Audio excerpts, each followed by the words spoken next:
The next chapter, Hello, Grandmamma. As soon as I was out of the ballroom, I took off like a flash. I streaked down the corridor, went through the lounge and the reading room and the library and the drawing room, and came to the stairs. Up the stairs I went, jumping quite easily from one of the other, keeping well in against the wall all the time. Are you with me, Bruno? I whispered. Right here, he said. My grandmother's room and my own were on the 5th floor. It was quite a climb, but we made it without meeting a single person on the way because everyone was using the lift. On the 5th floor, I raced along the corridor to the door of my grandmother's room. A pair of her shoes were standing outside the door to be cleaned. Bruno was alongside me. What do we do now? He said. Suddenly, I caught sight of a chambermaid coming along the corridor towards us. I saw at once that she was the one who had reported me to the manager for keeping white mice. Not, therefore, the sort of person I wanted to meet in my present condition. Quick, I said to Bruno, hide in one of those shoes. I hopped into one shoe and Bruno hopped into the other. I waited for the maid to walk past us. She didn't.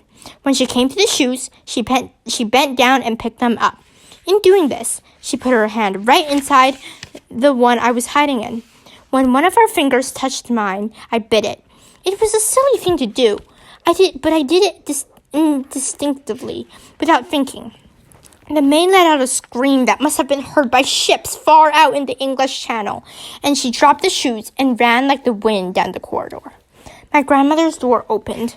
What on earth is going out here? She said. I darted between her legs into her room, and Bruno followed me. Close the door, Grandmamma, I cried. Please hurry. She looked around and saw two small brown mice on the carpet. Please close it, I said, and this time she actually saw me talking and recognized my voice. She froze and became absolutely motionless. Every part of her body, her fingers and hands and arms and head, became suddenly as stiff as a marble statue. Her face turned even paler than marble, and her eyes were stretched so wide I could see the whites all around them. Then she started to tremble. I thought she was going to faint and fall over. Please close the door quickly, Grandmamma, I said. That awful maid might come in. She somehow managed to gather herself together enough to close the door. She leaned against it, staring down at me, white-faced and shaking all over. I saw tears beginning to come out of her eyes and go dribbling down her cheeks. Don't cry, Grandmamma, I said. Things could be a lot worse. I did get away from them. I'm still alive. So is Bruno. Very slowly, she bent down and picked me up with her own hand. Then she picked Bruno up with the other hand and put us both on the table. There was a bowl of bananas in the center of the table, and Bruno jumped straight into it and began tearing away with his teeth at one of the banana skins to get at the fruit inside. My grandmother grasped the arm of her chair to steady herself, but her eyes never left me. Sit down, Grandmamma, I said. She collapsed into her chair. Oh, my darling, she murmured, and now the tears were really streaming down her cheeks. Oh, my poor sweet darling, what have they done to you? I know what they've done, Grandmamma, and I know what I am. But the funny thing is that I don't honestly feel especially bad about it. I don't even feel angry. In fact, I feel rather good. I know I'm not a boy any longer, and I never will be again. But I'll be quite all right as long as there's always you to look after me. I was not just trying to console her. I was being absolutely honest about the way I felt. You may think it odd that I wasn't weeping myself. It was odd. I simply can't explain it. Of course I'll look after you, my grandmother murmured. Who is the other one? That was a boy called Bruno Jenkins, I told her. They got him first. My grandmother took a new long black cigar out of a case in her handbag and put it in her mouth. Then she got out a box of matches. She struck a match, but her fingers were shaking so much that the flame kept missing the end of the cigar. When she got it lit at last, she took a long pull and sucked in the smoke. That seemed to calm her down a bit. Where did it happen? She whispered. Where is the witch now? Is she in the hotel? Grandmamma, I said, it wasn't just one. It was hundreds. They're all over the place. They're right here in the hotel this very moment. She leaned forward and stared at me. You don't actually mean to tell me They're holding the annual meeting right here in the hotel? They've held it, Grandmamma. It's finished. I heard it all. And all of them, including the Grand High Witch herself, are downstairs now. They're pretending they're the Royal Society for the Prevention of Cruelty to Children. They're all having tea with the manager. And they caught you? They smelt me out, I said. Dog trappings, was it? She said, sighing. I'm afraid so, but it wasn't strong. They very nearly didn't smell me because I hadn't had a bath for ages. Children should never have baths, my grandmother said. It's a dangerous habit. I agree, Grandmamma. She paused, sucking at her cigar. Do you really mean to tell me that they are all downstairs having tea? She said. I'm certain of it, Grandmamma.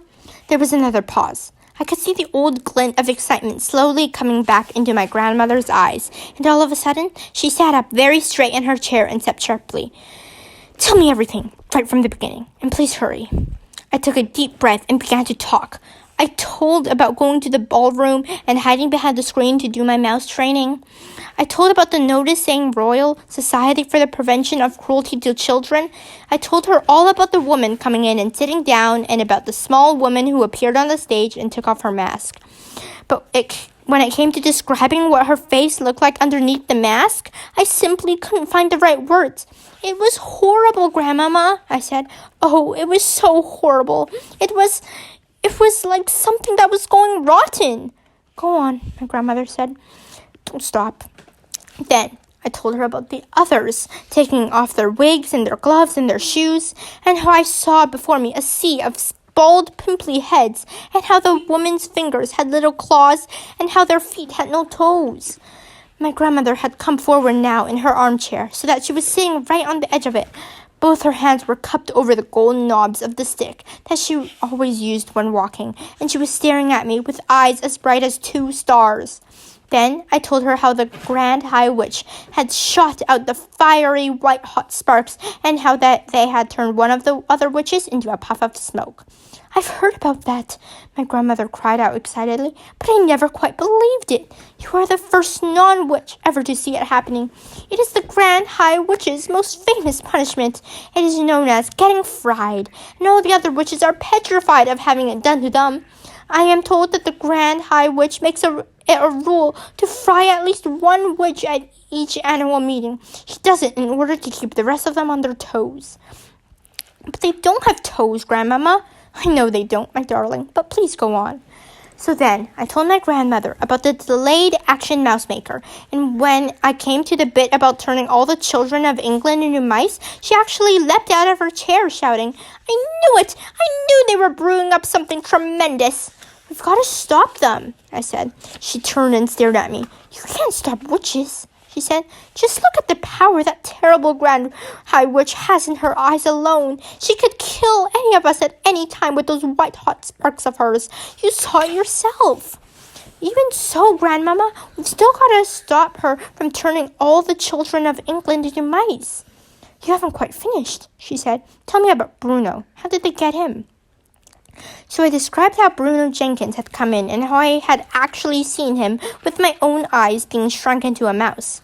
My grandmother looked at Bruno, who was guzzling away in the bowl of bananas.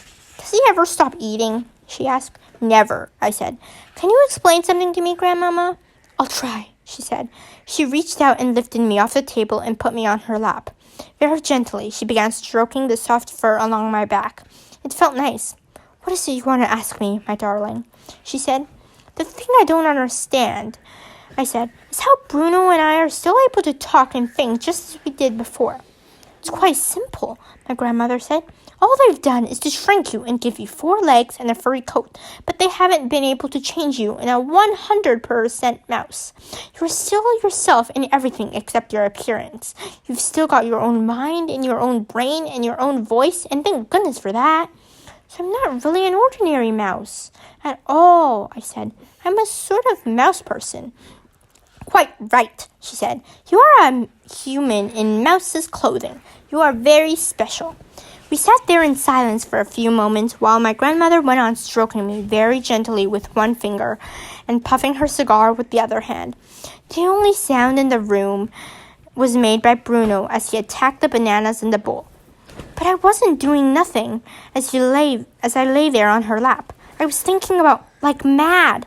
My brain was whizzing as it had never whizzed before. Grandmamma, I said, I may have a bit of an idea. Yes, my darling, what is it? The Grand High Witch told them her room was number 454, right? Right, she said. Well, my room is 554. Mine, 554, is on the 5th floor, so hers, 454, will be on the 4th floor. That is correct, my grandmother said. Then don't you think it's possible that room 454 is directly underneath room 554? That's more than likely, she said. These modern hotels are built like boxes of brick. What if it is? Would you please take me out onto my balcony so I can look down? I said. All the rooms in the Hotel Magnificent had small private balconies. My grandmother carried me through into my own bedroom and out onto my balcony. We both peered down to the balcony immediately below. Now, if that is her room, I said, then I'll bet I could climb down there somehow and get in. And get caught all over again, my grandmother said. I won't allow it. At this moment, I said, all the witches are down on the Sunshine Terrace having tea with the manager. The Grand High Witch probably won't be back until 6 o'clock or just before. That's when she's going to dish out supplies of that foul formula to the ancient ones who are too old to climb trees after Grundle's eggs. But what if you did manage to get into her room? My grandmother said. What then? Then I should try to find the place where she keeps her supply of delayed action mouse maker. And if I succeeded, then I would steal 1 bottle of it and bring it back here. Could you carry it? I think so, I said. It's a very small bottle. I'm frightened of that stuff, my grandmother said. What would you do with it if you did manage to get it? 1 bottle is enough for 500 people, I said. That would give each and every witch down there a double dose at least. We could turn them all into mice. My grandmother jumped about an inch into the air. We were out on my balcony, and there was a drop of about 1,000,000 feet below us, and I very nearly bounced out of her hand over the railings when she jumped. Be careful with me, Grandmamma, I said. What an idea, she cried. It's fantastic. It's tremendous. You're a genius, my darling. Wouldn't it be something? I said. Wouldn't that really be something? We'd get rid of every witch in England in one swoop, she cried, and the Grand High Witch into the bargain. We've got to try it, I said. Listen, she said, nearly dropping me over the balcony once again in her excitement. If we brought this off, it would be the greatest triumph in the whole history of witchery. There's a lot of work to do, I said. Of course there's a lot of work to do, she said, just for a start. Supposing you did manage to get hold of one of those bottles, how would you get it into their food? We'll work that out later, I said. Let's try to get the stuff first. How can we find out for sure if that's her room just below us? We shall check it immediately, my grandmother cried. Come along, there's not a second to waste. Carry me in one hand. She went bustling out of the bedroom and along the corridor, banging her stick on the carpet with each step she took. We went down the stairs 1 flight to the 4th. The bedrooms on either side of the corridor had their numbers painted on the doors in gold. Here it is, my grandmother cried. Number 454. She tried the door. It was locked, of course. She looked up and down the long, empty hotel corridor. I do believe you're right, she said. The room is almost certainly directly below yours. She marched back along the corridor, counting the number of doors from the Grand High Witch's room to the staircase. There were 6. She climbed back up to the 5th floor and repeated the exercise. She is directly below you, my grandmother cried out. Her room is right below yours. She carried me back into my own bedroom and went out once again onto the balcony. That's her balcony down there, she said. And what's more, the door from her balcony into her bedroom is wide open. How are you going to climb down? I don't know, I said. Our rooms were in the front of the hotel, and they looked down onto the beach and the sea. Immediately below my balcony, thousands of feet below, I could see a fence of spiked rails. If I fell, I'd be a goner. I've got it, my grandmother cried. With me in her hand, she rushed back into her own room and began rummaging in the chest of drawers. She came out with a ball of blue knitting wool. On one end of it was attached to some needles and a half-finished sock she had been knitting for me. This is perfect, she said. I shall put you in the sock and lower you down onto the grand high witch's balcony. But we must hurry. Any moment now that monster will be returning to her room.